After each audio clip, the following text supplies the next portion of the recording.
इनकलाब जिंदाबाद जिंदाबाद जिंदाबाद, इनकलाब जिंदाबाद जिंदाबाद जिंदाबाद। क्यों पड़े हो चक्कर में, कोई नहीं है टक्कर में। क्यों पड़े हो चक्कर में, कोई नहीं है टक्कर में। आपका बटन कहाँ दबेगा, सफाई छाप चालेगा। आपका बटन कहाँ दबेगा, सफाई छाप चालेगा। जिसकी नीयत सच्ची है उसकी जीत पक्की है। आगे में चरपाई छपनी सनवा झंडवा फारी तया बैला। नोट पर ना वोट बराबाद करिए चाची, अगे नोट पर ना वोट बराबाद करिए चाची। से अब की हमार दीदी के जिंदाबाद करिए चाची।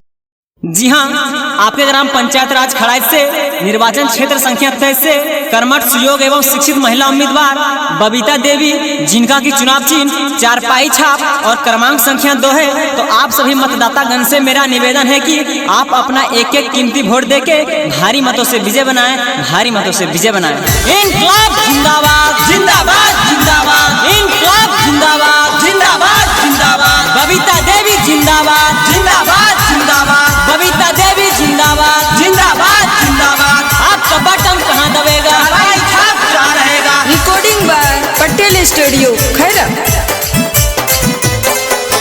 खारज पंचायत बबीता देवी के झंडा लहराई हो।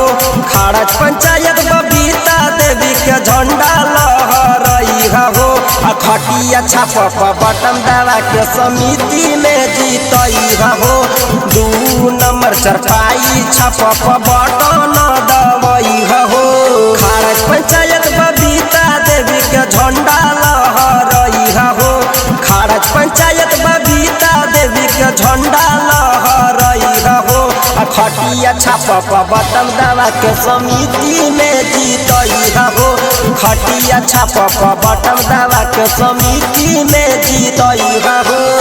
चारपाई छाप जिंदाबाद जिंदाबाद जिंदाबाद, चारपाई छाप जिंदाबाद जिंदाबाद जिंदाबाद, खड़ाज पंचायत के जनता जिंदाबाद जिंदाबाद जिंदाबाद, इनकलाब जिंदाबाद जिंदाबाद जिंदाबाद, इनकलाब जिंदाबाद जिंदाबाद जिंदाबाद, बबीता देवी जिंदाबाद जिंदाबाद जिंदाबाद, बबीता देवी जिंदाबाद जिंदाबाद जिंदाबाद। आपका बटन कहाँ दबेगा, छाप क्या रहेगा।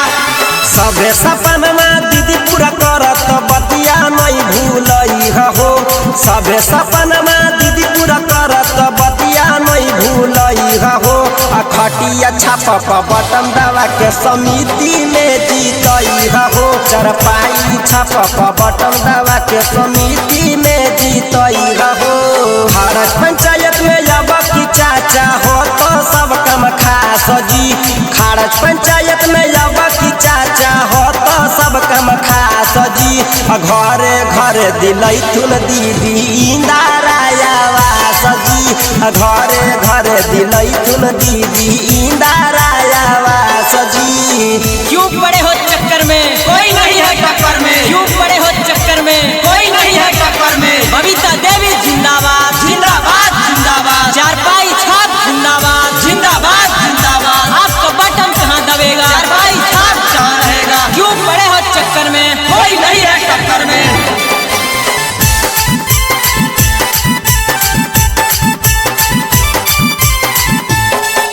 बबीता देवी के भारी मत से विजयी बनई हो। बबीता देवी के भारी मत से विजयी बनई हो। खटिया छाप बटन दवा के समिति में जीतई हो। 2 नंबर पर बटन दवा के समिति में जीतई हो। सोचल सपनवा दीदी पूरा करत बतिया नहीं भूलई हो। सोचल सपनवा दीदी पूरा करत बतिया नहीं भूलई हो। खटिया छाप बटन दवा के समिति में जीतई हो। खटिया छाप बटन दवा के समिति में जीतई हो। Recording by Patel studio.